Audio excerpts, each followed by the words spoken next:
I didn't think it was going to happen as fast. We left off, I went 9:16, and there was like a bit of latency. There's really nothing close to that number. I think number 2 at that time was a 9:25.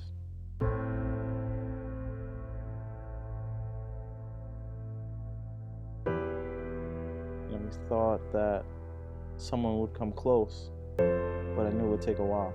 It was kind of a big gap for the time.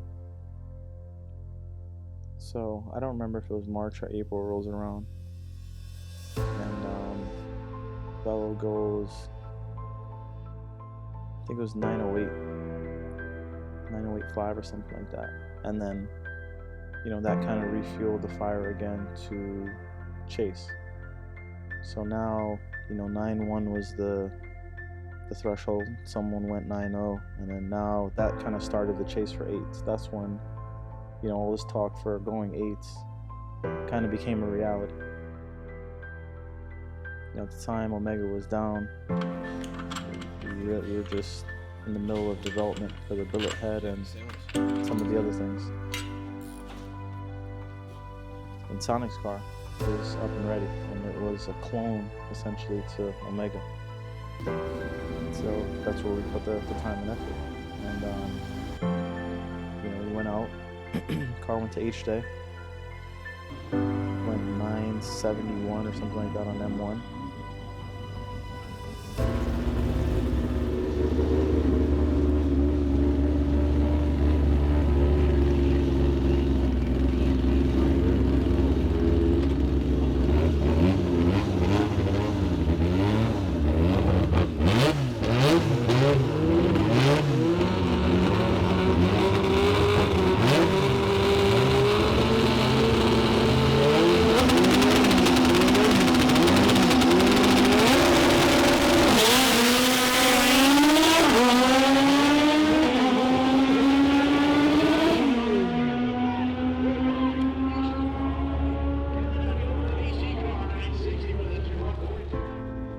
We did that to help support the class and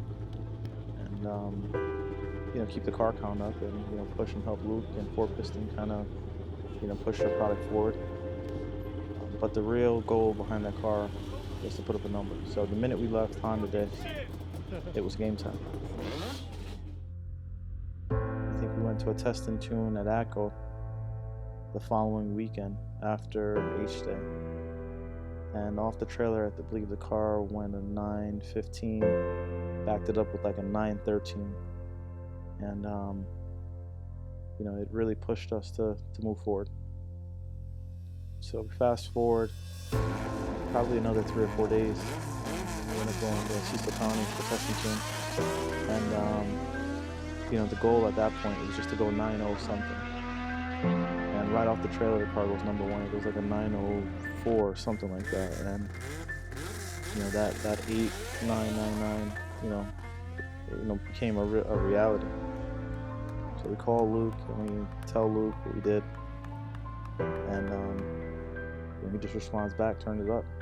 Ask him if there's any concerns, any thoughts on turning it up on that engine setup, and he didn't have any concern in the world.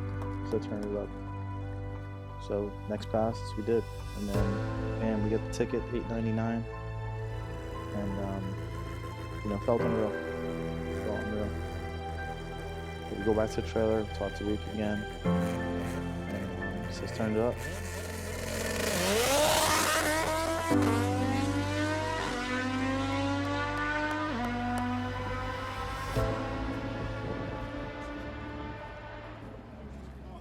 You went past the mark a little bit.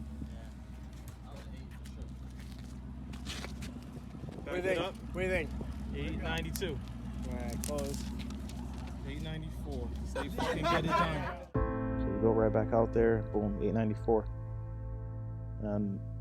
With the data that we have now, I mean, that car could have probably gone an 8, in those conditions, an 880, 870 that day. But we were just so happy to see that 890 and be the first to do it that, we were content, packed it up, went home. And, naturally there was some progression from everyone else thereafter, the chase, finally other cars won 8s. but you know, you can only be number one time. And he was the first car to do it. You're the person behind the build, and you know, you're the one putting it together, you're the one putting it in the car, you're the one tuning it. So the only variable outside of your hands at that point are the engine, the assembly. So to have that dialogue and to have that type of confidence, you know, direct contact with the builder is huge. You know, sometimes that's all you need is just kind of the reassurance. You know, you make that type of investment. The engines aren't cheap, and you know, just that talk and that reassurance from a builder, you know, directly from the owner of the business is huge. You know, a lot of times, you know, you buy a part, you know, from a manufacturer. You're talking to a sales guy, you're talking to a tech guy. You know, you're not really talking to the person behind, you know, the person's physically assembling, the person that the brains behind, you know, this part that you purchased. So that direct communication, no matter what time of day, is huge. And it's not just me. You know, I don't get some type of special privilege with 4Piston. You know, maybe I have Luke's direct number and I can talk to him through text, but even on their company line, direct line, customers can call and, you know, they can get that direct dialogue daily. You know, I have customers overseas that, you know, they're calling Luke on a weekly basis. You know, they're FaceTiming Luke. You know, I got screenshots of guys over in South Africa on FaceTime with Luke, you know, after putting up a number out that way, and you know, that's huge. It's big. We started this this countdown. You know, I think at the time it started with like a 9-5. You know, the countdown was 9-5, and I think the bottom number was a 9-0 or something like that. And actually, no, it was 890.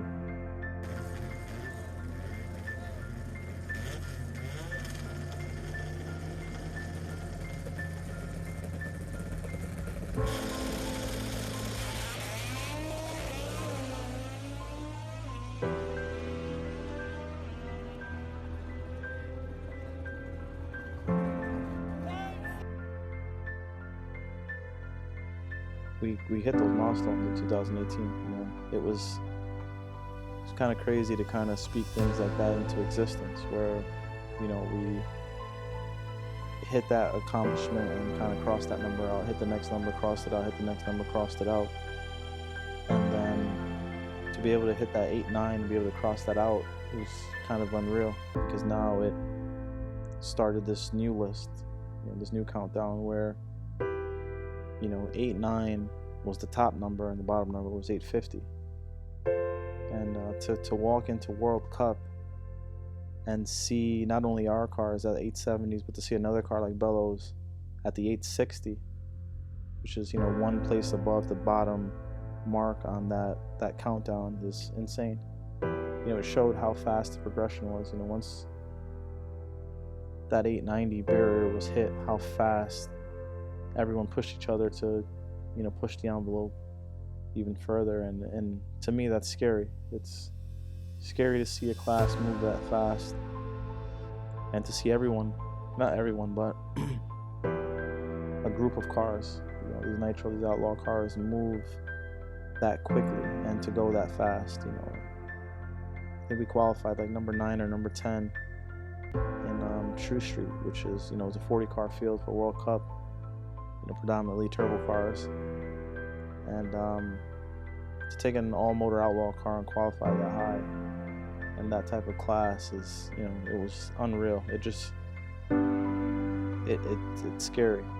It makes me think that, you know, maybe there's going to become some limitation to these chassis, that, you know, these stock chassis at some point, but it shows that the engines have the potential. So, you know, maybe with some chassis changes, we may see a 7-second all-motor car in 2020.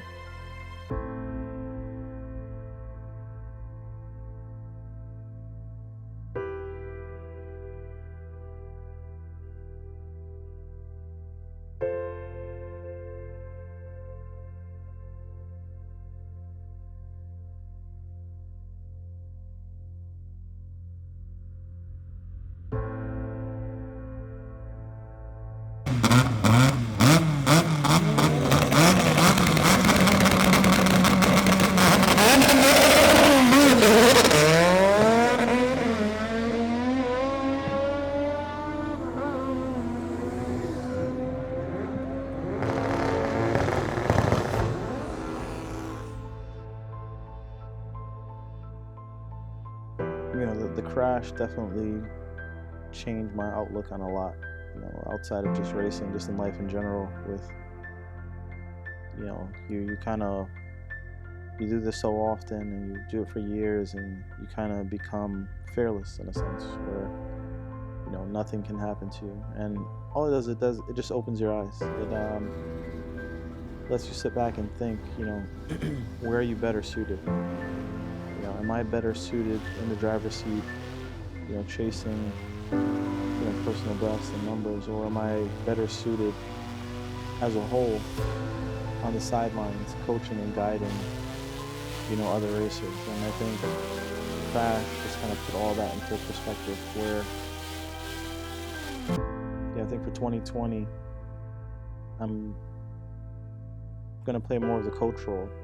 I'm going to kind of guide and kind of help guys, whether M1 or the Nitro Outlaw stuff, kind of guide them and help them, get to their goals and achieve their goals without having to go through the trials and tribulations I had to go through. I had to spend a lot of money. I had to, do a lot of things to get where I am now. And, some can say that outlaw list doesn't mean much, but in reality, the things that I did, part-time, chasing my own goals, kind of set the pace for, what we kind of call a class today.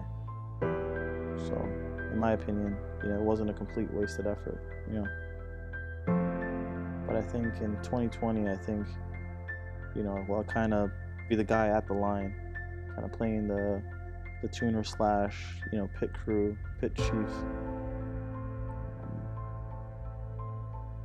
I don't see myself getting back behind the wheel.